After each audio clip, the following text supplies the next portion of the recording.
Welcome all. Today we are having Miss Rupa Jha, Head of Indian Languages BBC World Service with us, and we are going to have interaction with her on digital journalism, focusing on post-COVID scenario and with perspective on the vernacular journalism in India as well. We would like to and ma'am, as you will be seeing with my name. There is another, he is our head of the school, Mr. Shyam Parekh.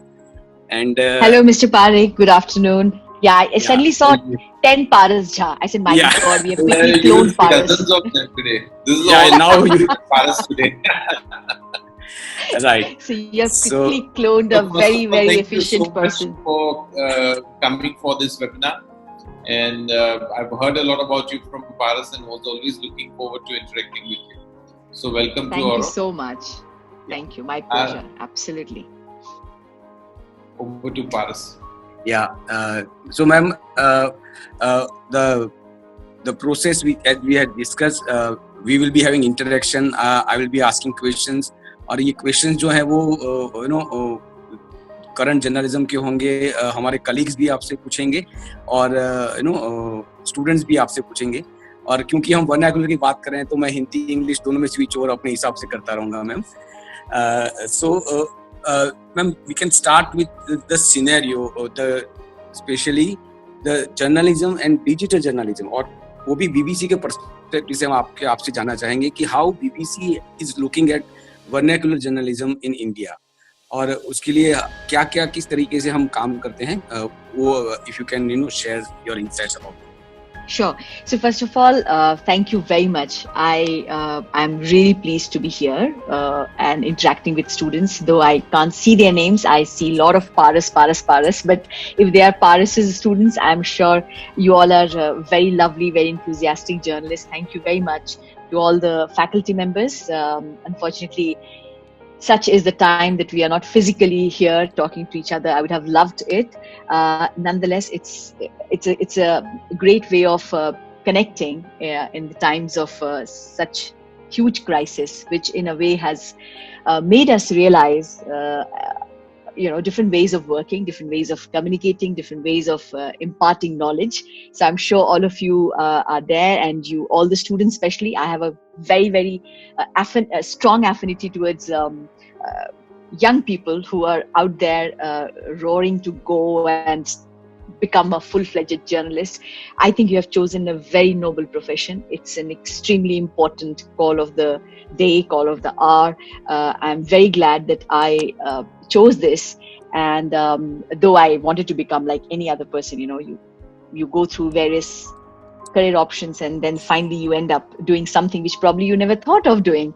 And I end up doing journalism, and I started as a broadcast journalist, and now completely moved into digital journalism. So Paras, just before I go into what BBC is doing, just to give a kind of premise to what BBC is doing here and why we are invested so much in digital journalism. So BBC, as most of you know, is British Broadcasting Corporation. The headquarters is in London. We operate on various platforms. Of course, radio has been our mainstay, and TV. But slowly, as the world evolved, and as the communication and the way audiences were consuming news, that evolved, that BBC started operating quite actively on digital platform. So in India, we have 6 languages. We have 2 legend, in the sense, old languages like Hindi and Tamil. They have been in existence for many years now, 70 years since Hindi and Tamil, more than 70 actually. They have been they're there, their existence is there. But on digital, they are not very old. Tamil especially, Hindi has still been there. And in 2016, this proves the point that why there was a decision that we should go out and invest in 4 new languages, because the entire growth pattern, if you see, of media consumption has shifted and is shifting and will shift more and more towards digital platforms. This pandemic has again forced us to believe, and this is जिसको कहते हैं ना हाथ कंगन को RC क्या, तो हम लोग देख पा रहे हैं कि that how digital platforms have kind of become the most important and most relevant platforms now. Journalism is no exception. So this is where digital journalism stands, and especially as today I was told that you would like to hear from me what are the prospects for vernacular journalism. So just before I break my monologue, I think I'd love to have a question answer interactive session. So just to give the top headline that in 5 years down the line, your mobile, which I'm using to do the Zoom interaction right now, will become everything. It will be one stop for everything, for your television, for your digital, for your newspaper. So everything, what I want to say is that everything will actually be digitized. The scope of television in India, of course, it's going to remain relevant for next, at least what the assumption of media industry is, that it will still be there. But 5 years down the line, things are going to change quite a lot. So if you are a journalist or you're studying journalism, you want to take it up as a profession, I think digital ought to be your priority going forward. In 5 years, as I said, things will look and appear very different. In India, as you know, that people may not have toilets, but people have smartphones. So the penetration of smartphone and cheap data has also helped penetration of internet connection. So the base has gone up so much. It has massively grown. And that has actually helped the media industry to think very hard that where is our audience. And basically, if you look and you go through all the big reports done by the big publishers and media giants like Google, or reports of KPMG, you will see the insights, and those insights tell you one thing, that in a very subsistence and in a very consistent way, the growth of digital journalism is moving towards non-metros, towards vernacular regional languages. Paras, do you want to kind of intervene, or I'm talking too much? You have No, ma'am. Please, complete what you wanted to say, because it is going. I have questions. Right. I will come to that later. Please. So it's for me, I do a lot of Zoom meetings for my office, but doing the webinar is not a very usual thing. So I find, am I talking? Am I making any sense? So what I wanted to say is that if you look at the data, which helps you to understand the empirical evidence gives you an understanding, and in a very precise manner you can understand the growth curve, etc. So you know that in any digital operation, there are 3 windows through which audience really comes to you. One is search, that you type in the Google, whatever you want to type. It could be your favorite, channel, YouTube channel or whatever. Second is social. Through social, on your social media platforms, you come across news feed, and that's why all news organizations have very active social media strategy and their presence. And third is directly, when you type like www.newyorktimes.com or bbc.com. So that's how audience comes to us. So these are the 3 gates as we understand. So when you look at each gate, you realize that how in each gate, number-wise, we see that the growth pattern, growth curve is telling us few things. The most important is that search in India in past few years, they have grown from 2%, which used to be for the languages I'm saying, it has gone up to 20%, which means that people are typing in their own language, and that thing has gone from 2% to 20%, and all I'm quoting from Google, and that really is a huge movement that people are actually. You see the voice, be it Alexa or Google Assistant, it has become very, very popular mode of accessing news, and there's no doubt that's why that these things are now being available in vernacular languages also. If you look at the voice search percentage in past couple of years, it has gone up by almost by 270%. So this is another way to understand that how people may not be able to write, but because they can speak, that these voice searches have gone up. And as we know by the sorry. Just a minute.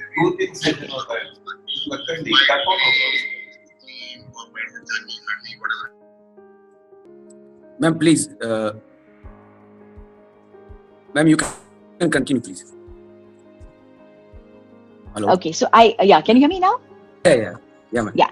So what I'm trying to say is that if you look at the growth pattern, you will realize that how with the penetration of internet, with the smartphones being so many in everybody's, almost in every household there is a smartphone almost, people are now accessing things on digital platform, and in that digital platform, vernacular is now taking the big space. Out of 10, if I can just quote this one, 9 out of 10 new internet users in India are likely to be Indian languages users. Now that's a very, very big, data to mull over and to understand that how you can strategize going forward. Right.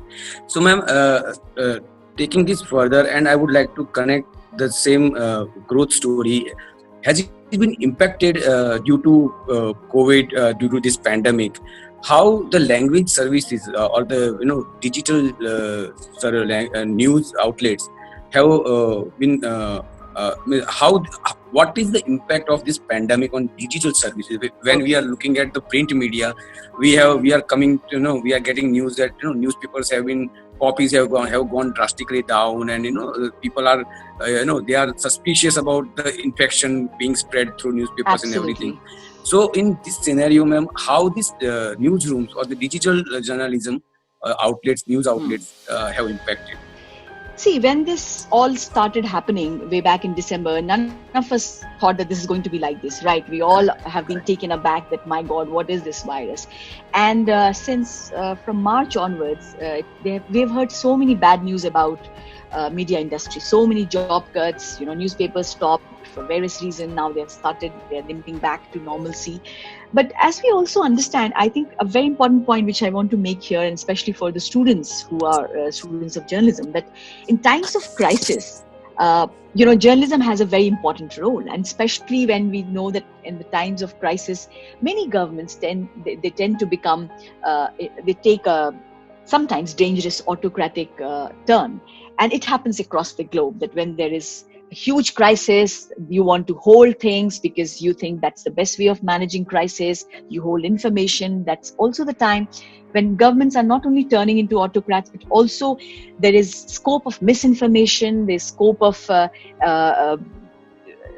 fake news, and all of it makes journalism very, very important aspect of dealing with this situation.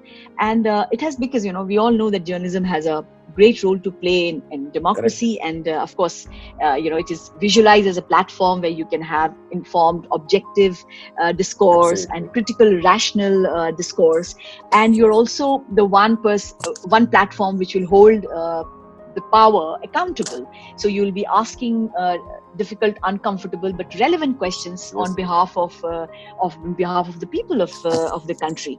So therefore, journalism becomes very important, especially under crisis. So I think the role of journalists has become ever so important. Unfortunately, yes, media is feeling the crunch like any other industry. With digital operation, I think where it has helped is that because it's any digital operation is not so cumbersome. It's not as cumbersome as a television or a newspaper operation. It doesn't demand the kind of investment that any other platform demands. It's very in a way it's very low cost, low hanging fruit, and the reach is massive. So what I can tell you about my own experience of leading on Indian languages, that we saw historical numbers. The growth has been enormous during this pandemic period.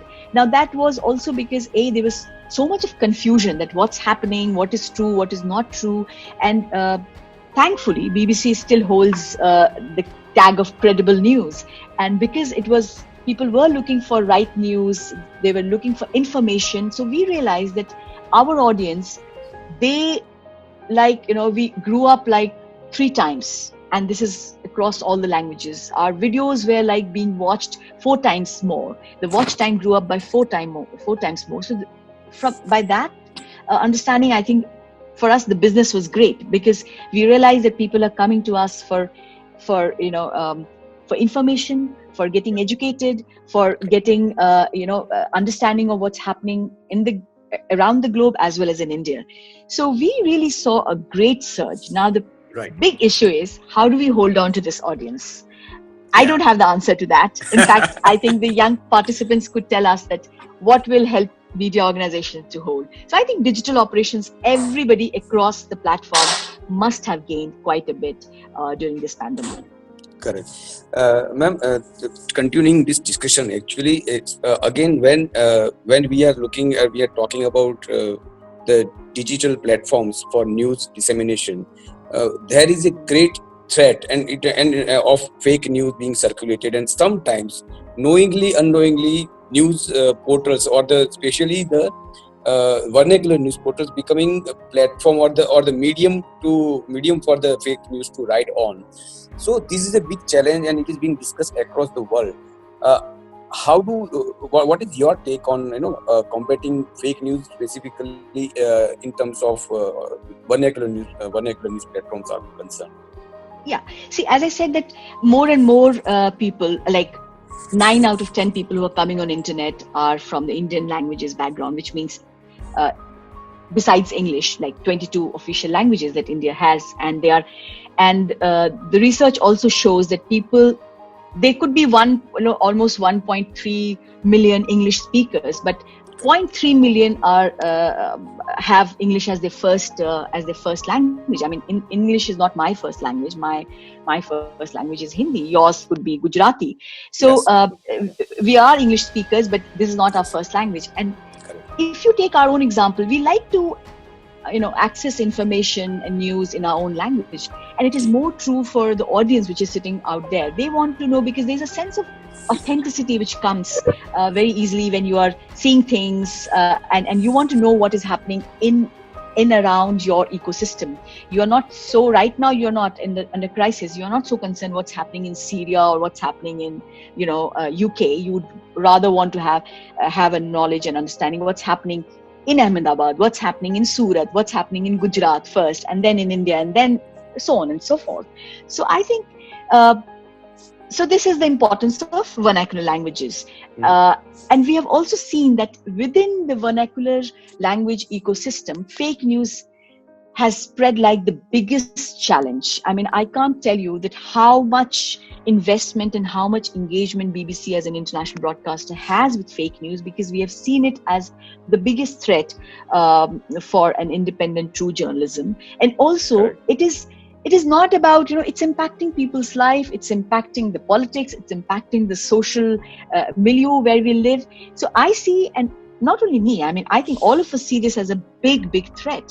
And therefore, it's very important that we all understand that it's not only about, misinformation around health. It is a part of our, political discourse. It's a part of our electoral discourse. So everything is like the first time the fake news term came. Not that this is a very recent phenomena. Even Hitler used the entire misinformation, disinformation as a very important tool. Exactly. So the thing is that when you disturb and fake news, therefore, is also a big threat to democracy, because when you make people start not believing information, not believing the trust that they have in institutions, then they obviously, it'll be a chaos. And democracy works in a system where people trust on information and they seek answers. So I think we deal this, and we have a regular reality check. I don't know if you've seen it. It's a dedicated program where we do reality check. We have a dedicated resource to deal with fake news, fact checks we do. And I think if you see the biggest one trend across media houses, if you want to pick up, it is about busting fake news. Every media house will have one program or something. They have reality check. And within vernacular, I think there is more, we are more susceptible to fake news. Also because, the number is huge. the tools of understanding what is fake, what is not so fake, is not readily available to people who are dealing in languages, because generally, those who are not accessing information in English, they generally come from a certain segment of the society. They would have limited resource and limited exposure. Also, that is how it is right now. It will change, and it is changing very fast. So yes, I see this as one of the biggest challenge for vernacular medium. Right. Ma'am, there is one student, Harshvardhan. He has asked one question in the chat actually. So he says, do you think that source for the news have reduced due to pandemic? So that is what his concern is, that how do you manage your sources for the news in the era of pandemic, and how to deal with it, because it is not about one media. He's asking for all the news media houses, and that is what his main question is. Harsh, thank you for your question. I think source, as you rightly said, is so important to do journalism, and you have to have correct source. It has suffered. The biggest problem is that we are not able to deploy people freely because of the pandemic. So, if you want to verify things, ground reporting has a huge role to play in getting the right information, getting the truth out, which has become extremely limited. But having said that, I will tell you that what has really come, social media has been a big revolution, not during this pandemic, but ever since it has picked up. It has become a big source of information, and it has become a big source of sources actually. So crowd sourcing, we have been using so much. Even yesterday's that Pakistan plane crash. Now, obviously, people can't move. There's limited ground reporting. Access is limited because obviously people are not moving. There is also a lockdown. But there's been so much of UGC material, which we say users generated content. Now, there is a way of verifying that. I mean, there is a process which you have to follow. But there's been so much that has been coming from UGC, from people, from crowdsourcing. They have become, as citizen journalists, have played a big role during this pandemic also. Like, I have been running series, audio diaries, understanding the migrant crisis. Now, if you're not able to reach out to migrants who are out on the road, or you're not able to speak to them, because, obviously you have to take care of yourself also. We don't want to expose journalists and fall sick and fall prey to the pandemic. But if you have got hold of their number, you call them up, they tell you their stories, and they actually film for you, and you kind of, you stitch together. So yes, on one hand, the traditional sources have kind of reduced, but on another hand, we have found new sources. And thankfully, now media is so advanced right now, and it is all so much on digital, that agencies have been doing a fantastic role. And so has the citizen journalism has helped us quite a bit. Great. Ma'am, now I would just like to have a kind of peep in the future. How do you see the things moving ahead from this point forward? How do you see next 2-3 years coming? Especially in the future of digital journalism. What is your take on that, ma'am? Yeah. See, we all have to be honest. We know that there's been a big financial squeeze that all of us are facing. I'll talk about Indian media industry, which is driven so much by ad revenues. They're dependent on that. And there is a big squeeze. We know that in India, still, there has not been a very successful template of what we see in America, where that we don't have paywalls. People don't pay to access news generally. I mean, there is Correct. One News Laundry, Wired runs, and there are other small operations which are doing great work, but they depend on crowdsourcing or aid or paywalls. But they have not been proven as the template for Indian media, Indian audience, because right now we feel that Indian audience still wants news in a very kind of free of cost. Because there is abundant, you don't have to pay. So I think media is going to suffer. You will see that there will be closures, especially smaller operations, not big giants like India, like India Today Group or Times Group. They are very big. They can sustain, but smaller groups will face. And we know that they're already. Tribune has. No, not the Tribune. What was? They have closed down their operations. Many of these, there are places, many newspapers, many newspapers is closed down. So it will not be easy. Digital operations. Therefore they're shifting their gaze towards digital operations. I'm sure that you will see that digital platforms will still survive, and they will go on. But we will have to, especially in India, one will have to come up with a template which will at least help media houses to break even. That how do they sustain? Because if you completely depend on ad revenue or corporate houses, then at some point you also, your journalism also suffers, because you have to compromise at one point or the other. If you want to do independent journalism, then you want people of the country to have a stake in that. Like how I'm sure you know that in America, NPR radio, it's a fantastic system where people pay for the news and they run the whole system, and then they have a stakeholdership. In BBC also, people pay for there is a license fee, as we know it. So people pay for the BBC, so there is a stakeholdership, and there is no such kind of सरकार का या बड़े industry का किसी का भी ऐसा दबाव नहीं है, तो आप इस तरह से निष्पक्ष पत्रकारिता कर सकते हैं. So journalism without fear or favor is possible. So I hope that we will survive for sure, and we will flourish also, especially on digital platform. Right. Okay, ma'am. Again मैं फिर से वापस वहीं पर जाऊंगा जहां से हमने शुरू किया था. बात डिजिटल जर्नलिज्म की है और बात वर्नाकुलर लैंग्वेजेस की है.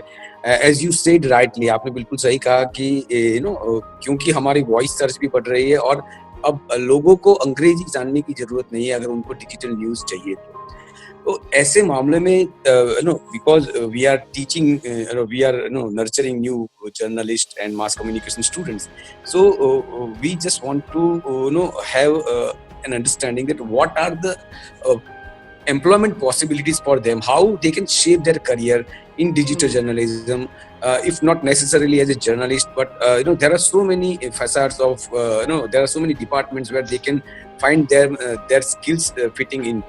So if you can talk about it, it will be beneficial to our students. Sure. I mean, digital journalism if you are doing it in particularly in English, it's always a language which will help you. It's an aspirational language, so please do not leave it, because it's a great tool to have to know the language, and it's also great to know one other language. So as we know that I'm assuming that there are young students who are studying and they would like to diversify themselves. So there is one traditional way of being a reporter, so that we all know that everybody wants to be a reporter. But besides that, in digital journalism, video has been playing a huge role in India, especially off-site. If you see YouTube, Facebook, these are the platforms which are growing leaps and bounds. For us, more traffic comes. I can tell you about BBC Indian Languages. Our traffic from YouTube and Facebook is much more than from any other way, from search or from direct. So these social media platforms right now are very important. I am not saying that they are going to stay like this. They'll change the algorithm, etc. But video skills is very important. So if you are good at editing, if you can evolve yourself as a good camera person, if you know sound, if you know pictures, if you are good with pictures, or if if you can sub, in the sense if you have a good writing skills, if you understand, if you have the patience to be sitting on the desk and editing the others' copy, making it look like workable. I think in digital journalism, a big chunk of responsibility of success lies on the desk. So desk is so important, and if you can hone your skill of writing for digital, your command over language, your command over how to kind of say things with brevity, all this will really help you. So there are technical roles and there are editorial roles, because in digital journalism there's so much about production also, not like the way television is, but so there's a lot of scope. So don't get disappointed if you don't become a reporter, because that's not the only, you can become an editor. So there's so much. If you are a social media savvy person, if you understand data, data journalism is so important. If you are a soft, what do you call that? A visual journalist, like you know how to draw, you know how to kind of do graphics. So graphic designers, cartoon makers, UX software engineers, all these people work for us, and all this is required in a digital operation. Correct. Ma'am, another question. There is another question. I would just say, again, that question is from Harshvardhan only. He has said that while print media has suffered due to pandemic, do you see any scope or any way out for print media to get back to the business again? See, print across the globe has been on a downslide. We all know that. It's been very surprising that in India, print has still had a good, healthy growth. If you know about Dainik Jagran, Dainik Bhaskar, they have been the biggest operations. They have sustained itself. I think what print industry has to realize that they will have to change their gear, because as I said, if you look into the future, people will be accessing more and more on digital. So I think most of as you see Indian Express, you see Times, all the big media houses are now shifting the gear. They have realized that they have to now get onto their their newsrooms have to kind of change. They have to get onto the digital platform. So you will see that there is a complete shift which is happening, and happening very quick. They started very late, I would say. So how will they come out of? My understanding is that they will change their gear and opt for a different platform. They will not like to invest on the print medium, because that's really not it's not going to sustain itself as a media. Not because there's a pandemic. That's why I think overall also, if you look at the global, the way media is changing, every media houses is changing and becoming and coming on the digital platform. So it will happen in India also. Right. Ma'am, I have another question about the digital thing. When we are talking about digital and especially video, as you rightly said, that the world is consuming more and more videos and it is growing in leaps and bounds. When there is a breaking news kind of situation, and at that moment of time, probably digital takes a little backside on in terms of competitiveness with the television, because they can be on forefront of the venue, play at the issue, right? So how do you see how these things can be overcome by digital journalists to be on the be at the right place at the right time? Yeah, see, I'll tell you that viewing by appointment is on decline. Now these people who are your student, you ask them, do they really tune in? Let's tune in at 6 o'clock to watch this program. Let's tune in at 9. No, yeah. That's why we see the OTT platforms have become so popular. So television जो है एक डब्बा बन के ही रह जाएगा. Platform change होंगे और वो आपके और अपॉइंटमेंट व्यूइंग नहीं होगी. आप अगर ऐप का बिजनेस देखें ना, why it is so popular now, why it is gaining so much of importance in Indian media market, is because there is a system of notification, and Indian market media market is very driven. It's very notification driven market. So I right now we see that television takes the forefront. They'll do breaking news, they will reach the camera, but for digital I think we are doing quite well actually, and we are faster. It's easier for us to put it out something, and even a simple plate without much paraphernalia, without much hoo-ha, you can be there. What we do is, and what we always profess and we insist, that if you are not there, if you are not, and you don't have your first-hand information, either you don't have your reporter or your stringer, if you cannot confirm it, always be second, than be first and wrong. So digital journalism has been very fast. The pace has been brilliant, but the fear is also that you do something, then you quickly think that, oh, it is wrong, so then you delete it, and there's a different cycle of like being on air and then not being on air. So I think that just being agile, that's just depending on agencies, if you don't have the first hand information, but just confirming it. And simple way of just putting the news out is easier on digital platform than on television. Television will still take, it still needs some kind of system. In digital, it's really fast. You have worked, Paras, I have on worked, digital platform. So it used to take us 10 minutes to put out a proper story. My take would be like, ma'am, if we do not have, as a digital journalist, we don't have a setup like television, but we can always reach to the place, and we can do Facebook Live. We can exactly be at par with television whenever it requires. If we want to be there, we can be there and flourish. True. Yes, you're right. I mean, Facebook Live has given us a big option of being live. But see, who knows whether Facebook is going to be like this or not? Who knows that Correct. Facebook Live will as you know that Facebook Live has Facebook itself is kind of algorithmically is not putting Facebook Live prominently. So so these platforms, they have their own agenda, they do it. Yes. But yes, there are different ways of going. You can go Facebook, you can do Facebook We Live. can compete at least. Compete. Of course, you can be on Twitter. You can do Periscope. There's just so many ways of. Twitter moment is such an interesting way of just telling the whole story on Twitter. I think digital platforms are doing massively innovative, ways of telling stories and being out there. By no means, I think we are behind television as an industry. Absolutely. Ma'am, another question is from our student Priyansh Bahuguna. He says during this pandemic, when print media or the newspaper have gone down, the e-paper format has picked up, and it is satisfying the need of getting experience of that newspaper experience, where you are not touching it, but you are looking the same layout, and you are consuming the news accordingly. So what's your take on that, ma'am?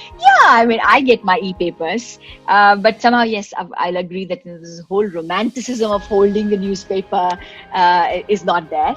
So it will survive. See, newspapers will have to kind of, till they are there in the business, and while they are kind of winding up or they're weaning off, they will continue to have that battle. They'll continue to be present on the platform. They don't want to lose their audience. I mean, if I have an audience, I will try to reach out to the audience in whatever way it is possible. So if I'm not being delivered in newspaper way, so I'll be on e-paper. But e-papers, I mean, I don't think that will really replace newspapers, the place of newspaper. Yeah. Basically, they will shift and they'll become a proper digital operation. I really personally, I don't see e-paper being a big platform as such. They are right now there because they cannot deliver their newspaper. But all these big newspaper houses are shifting their gaze towards proper digital operation. Right. Ma'am, another question is one of the Paras Jhas. I don't know the name, the correct name, but the question is, it's kind of balancing question. So what are the setbacks, or what are the disadvantages of digital media, where one is to be sure about using or being on the digital platforms? So what are the disadvantages? The disadvantage is that it's very difficult to become distinct. It becomes like it's so noisy because it is easy to start up. It's easy to sustain also. You don't need all the capital to sustain it. So everybody now, social media has made everybody a journalist. So that's why journalists like us have gone down.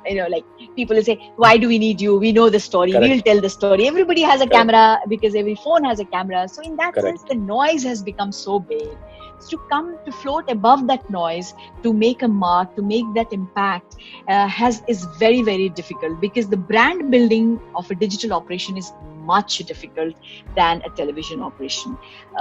Because how do you find that space which is already so crowded, and how do you make that distinctive offer? Because if I have PTI or ANI footage, so does 10 more, So many else. 1,000 more people have that. So my distinctiveness is gone because I don't have access to any exclusive footage or exclusive. So I think coming back to the same old adage, which we all know, that it's about going and finding the story. Whether you are on whatever platform, if you tell a good story, if you find a story, you will be in the business. Correct. This copy paste business can only take you that far. But if you want to be remembered, if there is a distinctiveness in your offer, then only you'll be remembered. And for that, this big marketing campaign and big shoshabazi, they can take you only that much. But for journalism, you need good stories. You need to be out. That is what is happening, ma'am. That is what we have experienced also, that in digital platform, copy pasting is very, very easier. You can get the news from some other portal or some other place, and then you can change the language a little. Exactly. And put it in with different heading, and again it will go. So you are competing with your own news itself when you are picking it. So, I mean, there's so many times we see that our news is lift and shift, and without giving credit also. So plagiarism is very easy. You don't get. I mean, there's a lot of issues. It is very porous. Digital journalism is very porous. You can't have very gated community. That is the biggest problem of digital journalism. So that is the fight. Yeah. Another question is from another Paras Jha, that is, what is the scope of data journalism you see in digital platform? Big. If you are a good data journalist, I'll hire you. Seriously. It is such a big avenue right now. And as I said earlier also, that if you are a data journalist, if you are a UX soft engineer, if you are a graphic designer, you have a huge scope because it is such a skilled job.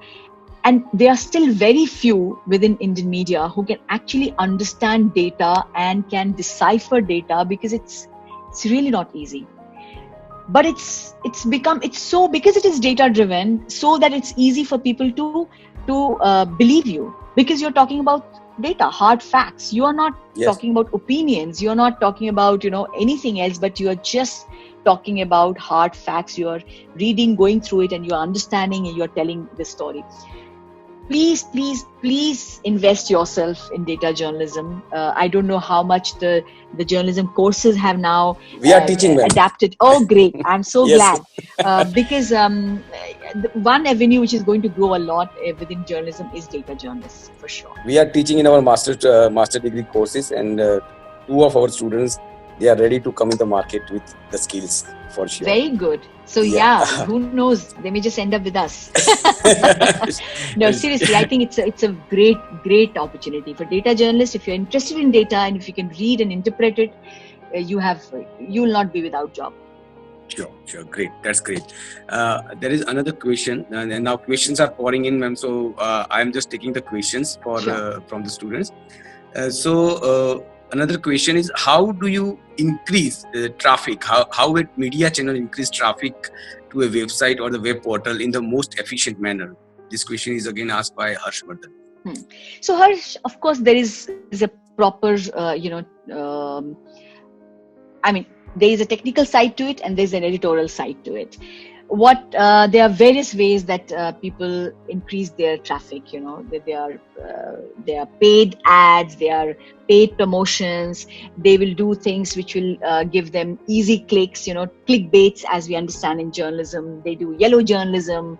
They will do things which is nothing to do with journalism, but they're sitting on a journalism portal. So there are various ways, as there are various ways in any other on any other platform. To attract eyeballs. So that's one way, that how do you attract eyeballs? By doing any kind of things, or what you think will really work, by doing sensational journalism, by investing and buying from Facebook. You can actually buy sponsored promotions from Facebook and from YouTube. So there are various ways of doing that, increasing your traffic. And there are various softwares which tells you exactly that how your traffic is increasing, how many people are on the site right now in real time. You understand that. But there are various other smart ways of also increasing your traffic. As I said, there are 3 gateways. to get audience onto your digital platforms. So one is search. So you know how Google works, that they pick up in your headlines. So how you are headlining yourself, how you are putting the tags, how you are adding the keywords. That's why we keep very close eyes on what people are searching for. If you are giving what people want right now, suppose last night when Pakistan accident happened, everybody started looking for Pakistan. And if you are a digital operation, if you're fast, you put out a story, and as we say in the headline, the Google picks up the first kicker words, as we call it. So the first 2 words are the kicker words, and Google picks up that, and Google will then circulate your story in the searches if your kicker matches with the search. So there are ways of focusing on your headlines, on your tags, on your metadata. So these are the ways of doing it on YouTube. If you go on the video platform, then you also have to make yourself very attractive. So what is the thumbnail, how you're writing it, where you're positioning your photograph, your text, whether you're putting, so many things that one has to kind of take into account when you are producing content. Besides, the other ways that I've told you, that you can buy traffic, you can do various things, which is like, it's something that others should do, in the sense it's not really journalistic headache.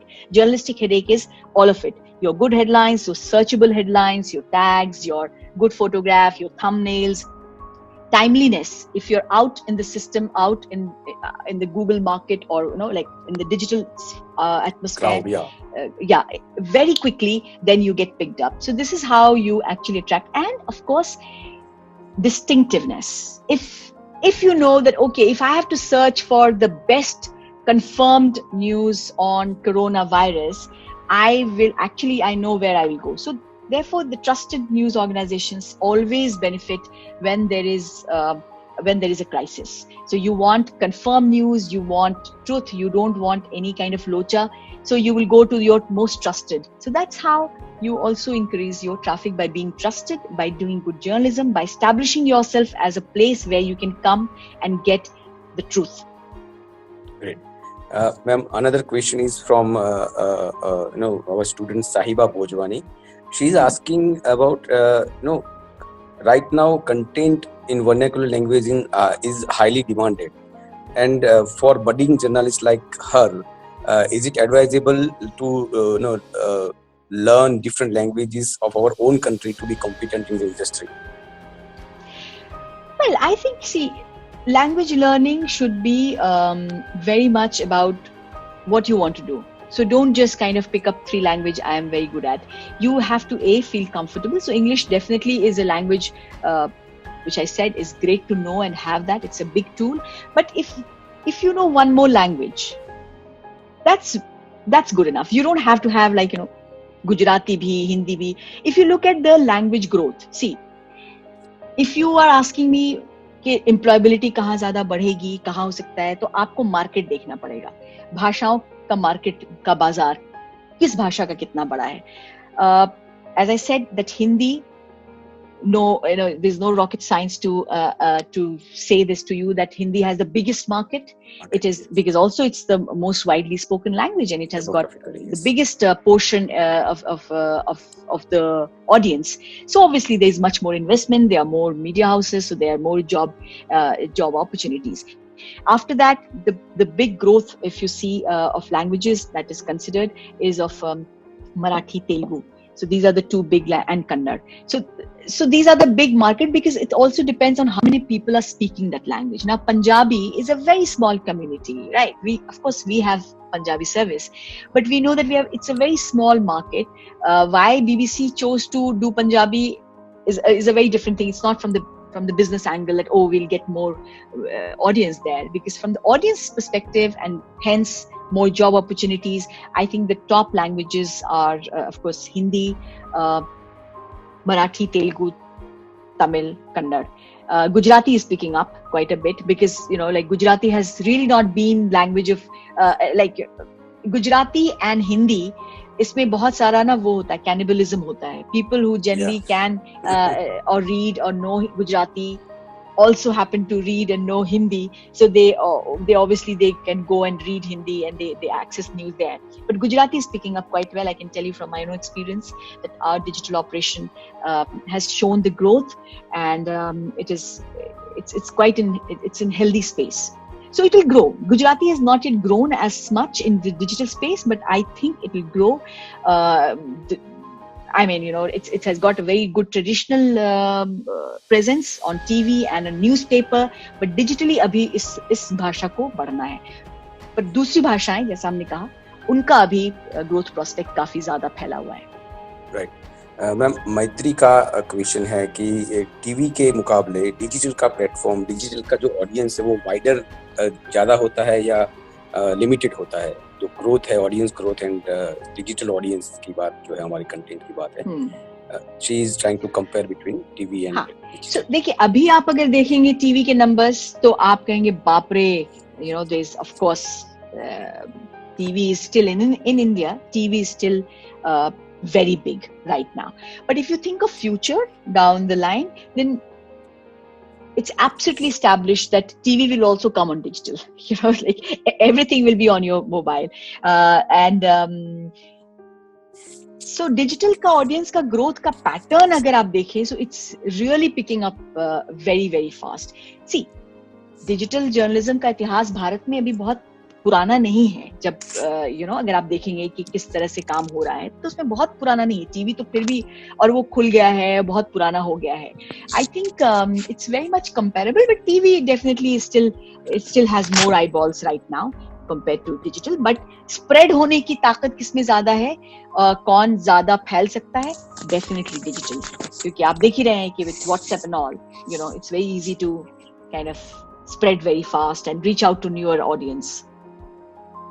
Ma'am, there are a couple of technical questions like how do you maintain relationship between sources and the reporter?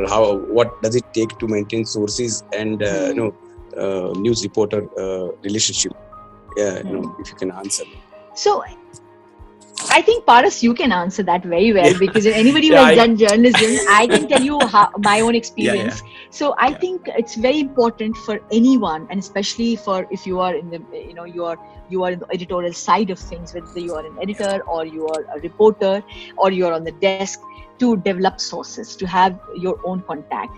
And it's a very delicate relationship. You have to, and it takes time to develop that trust, to develop that that relationship. And especially if you see investigative journalists, we don't do investigative journalism here in India. BBC doesn't do it. Investigative journalism is so much dependent on these sources only. And I've seen that how it is now. We are also, like you are broadening your sources as open source. That there's a big, big avenue of open source जहाँ पर के बहुत सारे लोग काम कर रहे हैं, वो आपको नहीं जानते हैं, फिर भी एक ट्रस्ट इशू होता है. एक ट्रस्ट मतलब आपको बिठाना पड़ता है. So I think it's a very delicate relationship, and I think it's very important for a journalist to always be true to the source and not to try to trick or get tricked. So it's very important to be very upfront and build that sense of relationship and trust with the source, but also always keep him or her informed what you are doing with this piece of information, and stand up for the safety, for kind of stand up for your source. Never ever, one should never ever reveal that source if that is going to put the person in danger. So that kind of I think trust building बहुत जरूरी है source के साथ. And ma'am, एक बहुत अच्छा question आया है, I would like to share with you. And it is about ethics and everything, so we can continue this discussion as well. Some anonymous attendee has asked that how should you work according to the ethics, or to have a good business keeping the ethics aside, like in terms of news. So there is always it's a confusion from the attendee side, but See, I can absolutely understand the dilemma, and I always feel for the younger people, because at one point we keep saying that this is what journalism is, this is what we stand for. At the point we see that whenever there is especially I'm talking about India in the current scenario, that you face the wrath of of various kind, especially if you are doing freelance kind of journalism, but you're fearless, you're unearthing few things, you're always left to deal with things on your own. And then you end up saying that, asking yourself that, is it really worth it? You see the number of FIRs having, the way journalists are being killed across the globe. Journalism it's a crisis moment for journalists across the globe, and here also in India. So I think, and it might again sound very ideal, but I would really tell you that ethical journalism is the basis you can survive. That's what I'm trying to, this is what in 20 years of my journalism experience has been, that you don't need to be, compromising on your journalism to become, like, if you are in the rat race, you will become rat. So you have to also make the choices. What choices you want to make is very important. What really you want to do with this tool in your hand, जिसमें आपको एक पत्रकार होने की भूमिका अदा करने का मौका मिलता है. So whether you want to be in that rat race and become a rat, or you want to make another choice. I very strongly believe that ethical journalism can also does good business. And I think, छोटी मुंह बड़ी बात हो जाएगी और अपनी तारीफ नहीं करनी चाहिए हमेशा, लेकिन हमको लगता है कि I'm very proud of the way BBC does journalism, because I think this is where we have never been asked to compromise. There's lot of independence to do, and I think we have survived. So there's space for good journalism without compromise. Now there are, I think, 3 minutes have left, and I would like to any of our faculty member or our Shyam sir, if you can have some interaction or any questions, then we can continue with it. I'll be happy to. But I think we can extend, right? We can extend for till the 3:15. We can continue, because after we should make the most of this opportunity. So instead of me asking first, I would let other colleagues to shoot their questions. Yeah. So Jumana, Kalpesh sir, Trishu sir. I think, sir, they are not in panel. I think they are not as a panelist, I think. So let me then take this forward. I was listening to your input, the last one that you made about BBC and journalism, which is fantastic. BBC is a benchmark that everybody looks up to. And I quite agree with your position that digital is the way to go, and that's where things are going to continue in terms of journalism. But do you think that digital setups at this point of time are good for high quality journalism, reporting based journalism? As of now in India, whatever we see in terms of digital platforms, they are all analytical and opinionated. Very few of them are into creating reporting based content. So it's mainly desktop operation.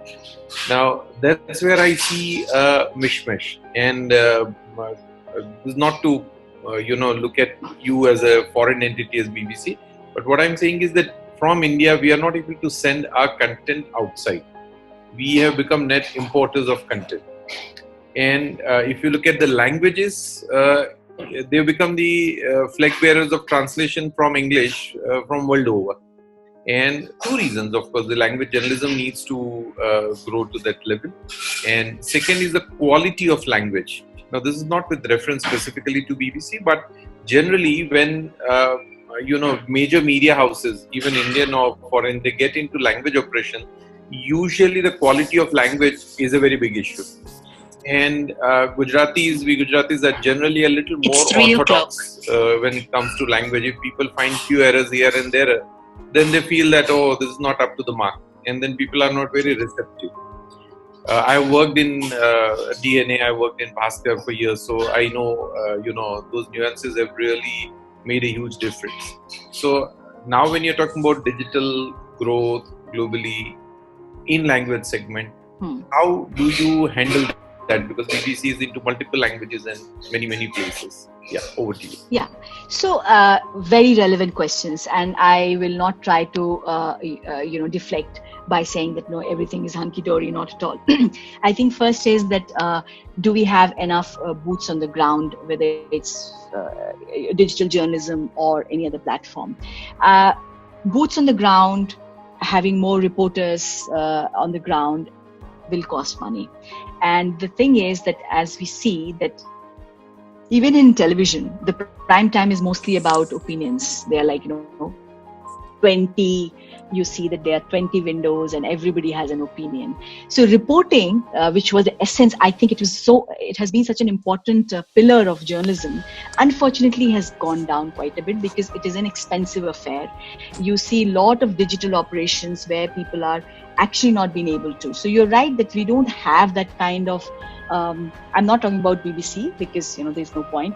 I think we are still, in that sense, we still are much well-resourced than many other digital operation. So across the media, I think if they are cutting down anything, they are cutting more on the ground presence. They are depending on, people who probably are not trained enough to do high quality journalism. So that is a reality. That is a thing. And I hear from my other journalist media friends where they keep saying that, it's so sad that we don't have enough boots on the ground because that has become the least important thing. It's very opinion driven media, coverage for everything. And that is true. So that is one thing which one will have to consciously take a decision that how do we kind of bridge that gap.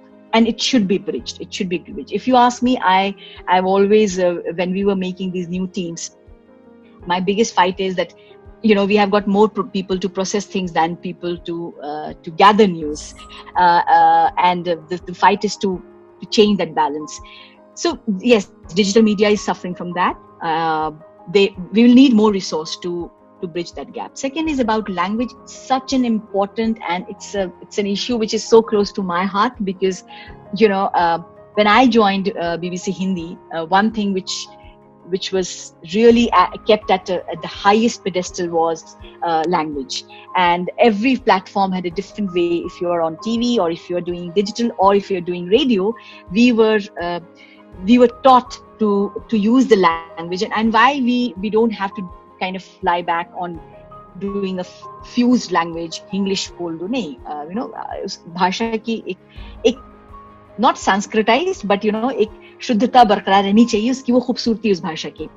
And the biggest struggle when I started making the team, especially in Gujarati, I'll tell you, and has been language. Unfortunately, maybe I have landed up with not the, maybe I landed up with a team which still doesn't have a great language skill, but we found it very difficult to get people who actually जो शुद्ध लेखन कर सकते हैं. अब ये गुजराती भाषा की अपनी दिक्कत है या ये हमारी दिक्कत है, अब भी हम इसको बहुत ठीक से समझ नहीं पाए हैं, लेकिन इसको एक्सेप्ट करने में आई हैव बिल्कुल कोई गुरेज नहीं है that we struggle big time on language. Paras has worked with us, and this is across, if you see the standard of language across the media, vernacular language, it is poor. The kind of Hindi that television channels or media houses are using, it's shocking that what they have done. But at the same time, I also feel that what is the language that our new audience, what is the language they prefer? Like my daughter, she's 13, and she tells me, Mama, she speaks fine Hindi and she is interested in Hindi language, which she says, आप लोग का video हम नहीं देखते, बहुत कठिन हिंदी आप लोग बोलते हैं, वैसे हिंदी हम लोग नहीं बोलते हैं. So I think, the dilemma is also that how much you want to adapt to what actually the new audience, how new audience is talking and, want to access news, should we adapt to that? And that is how many media houses have changed. But the standardized जो होना चाहिए, standardized language, Gujarati में मेरे लिए वो दिक्कत रही है, गुजराती में भी रही है और actually पंजाबी में भी रही है.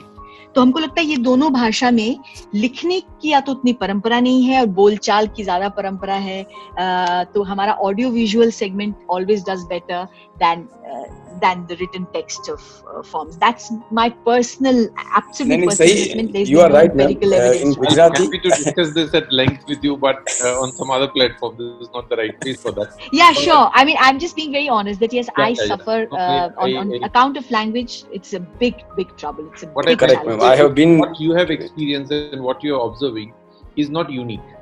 People who have come from other languages within India to Gujarat to get into business of publishing have also had similar issues. As in I am bilingual, I know Gujarati as well. So I can tell you that people are little reluctant in accepting language unless they are convinced that this is pure Gujarati. Either they are very happy to have the what we call sadak chap street language, which is what young people do. So the RJs use them and everybody else uses them. But the moment it gets into a formal publishing setup, then their expectations are completely different. Completely And that different. becomes I agree with you. for people to Yeah, and yeah, you're right. And this is the moment of truth for all of us, I guess. And the second thing is about translation. Yes, this because also it is that we want to bring the world to our language audience. So lot of stories we will pick up which has been done. I mean, I'm just only talking about myself.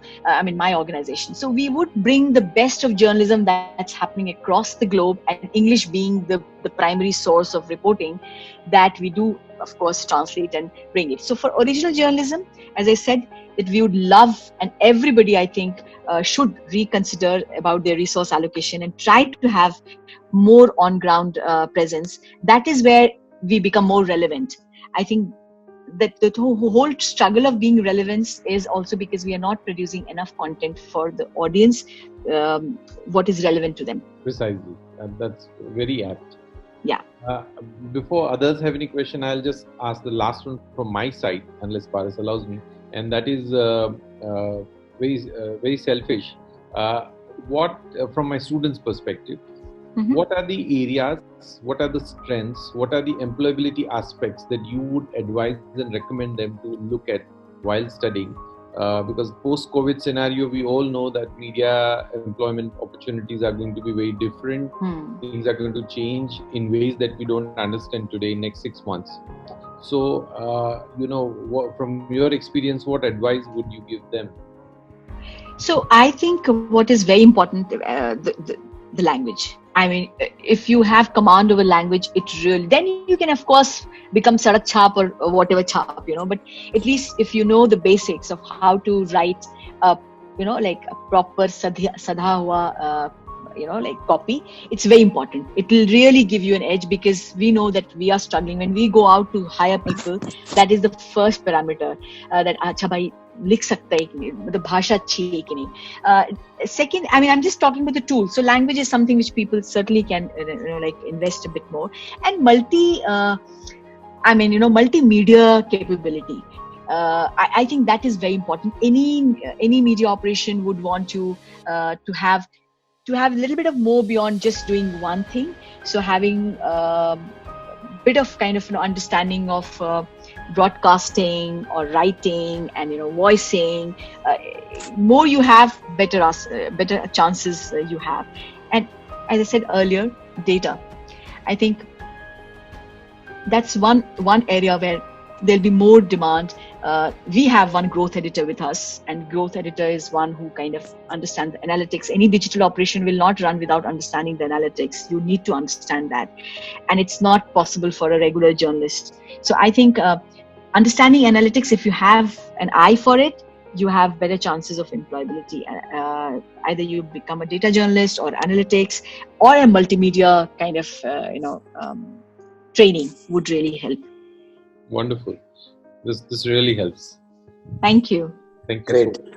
Yeah. So I think we can conclude now. There are not many questions. Just a minute, ma'am. I will check a couple of questions if there are some.